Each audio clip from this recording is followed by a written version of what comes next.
Hello everyone, welcome back to my channel that is Physio Field.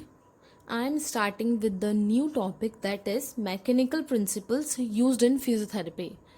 The mechanism depend upon force, so we will start with it. Force Force is the alteration in the state of the body which is in rest or its uniform motion in straight line. किसी भी body जो rest में है उसकी change in the state या फिर change in the position वो force करेगा या फिर उसको किसी भी यूनिफॉर्म मोशन में लेके आ जाएगा.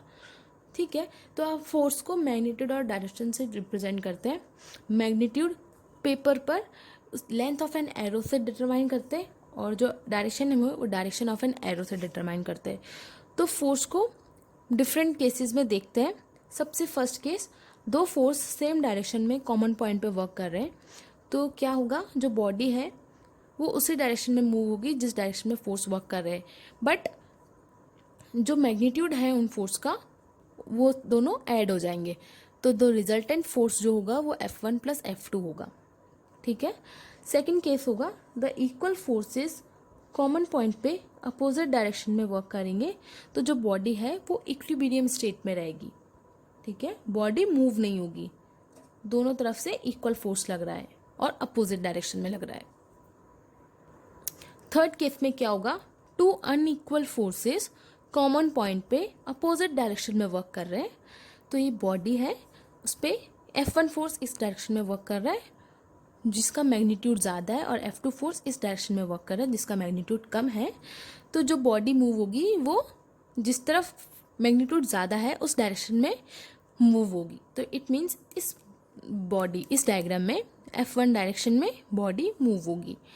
अगर हम ग्रेटर फोर्स है वो कैसे डिटरमाइन करेंगे, तो ऑब्वियसली हम उन दोनों जो फोर्सेस है उनका सब्ट्रैक्शन कर देंगे. ठीक है, तो वो सब्ट्रैक्शन अगर हमको मैग्नीट्यूड दे रखा है F1 15 है 15 न्यूटन है और F2 10 न्यूटन है तो जो रिजल्टेंट फोर्स होगा, फोर्स टोटल जो होगा वो F1 माइनस F2 होगा, वो होगा 5 न्यूटन. अगर इस बॉडी में F1 इधर लग रहा है F2 इधर लग रहा है, डायरेक्शन ऑफ फोर्स जो है जो बॉडी को मूव करेगा वो F1 डायरेक्शन में मूव करेगा क्योंकि मैग्नीट्यूड F1 का ज़्यादा है. अब हम केस 4 डिस्कस कर रहे हैं जिसमें दो फोर्सेज है किसी भी एंगल पे वर्क कर रहे हैं और डिफरेंट डायरेक्शन में वर्क कर रहे हैं. इस ए पॉइंट पे F1 डायरेक्शन में ये फोर्स वर्क कर रहा है और ये F2 फोर्स इस डायरेक्शन में वर्क कर रहा है. ठीक है, तो हम इमेजिनरी पैरेललोग्राम बनाएंगे और उसका जो डायगोनल है वो रिजल्टेंट फोर्स को रिप्रेजेंट करेगा. तो यहाँ पे A2 x डायरेक्शन में जो रिजल्टेंट फोर्स लग रहा है वही रिजल्टेंट फोर्स रिप्रेजेंट कर रहा है. अगर हम बॉडी में देखा जाए ह्यूमन बॉडी में तो इसका बेस्ट एग्जांपल है डेल्टॉइड.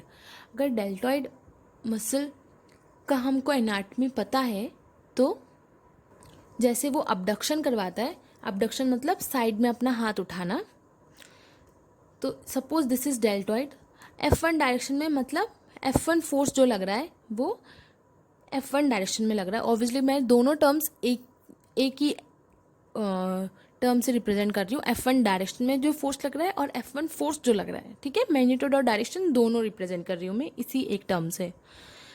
तो F1 है वो एंटीरियर फाइबर्स को डिनोट कर रहा है और F2 जो है वो पोस्टीरियर फाइबर्स को. तो जो रिजल्टेंट फोर्स होगा जो अपने हाथ को ऊपर लेके जाता है वो है रिजल्टेंट फोर्स जो पैरेललोग्राम से हम निकालते हैं जो उसका डायगोनल होगा. तो यही फोर्स हाथ को ऊपर लेके जाता है. फिफ्थ केस है, two unequal forces different point पे अपोजिट डायरेक्शन में वर्क कर रहे हैं तो बॉडी ऑब्वियसली रोटेट होगी. अगर ह्यूमन बॉडी में इसका एग्जांपल देखा जाए तो रोटेशन ऑफ स्कैपुला जिसमें ट्रेपेजियस और साइरटस एंटीरियर अपोजिट डायरेक्शन में अनइक्वल फोर्स लगा रहे हैं जिससे स्कैपुला का रोटेशन हो रहा है. So this is all from my side. Thank you, and if you like the video please share, subscribe and like. Thank you.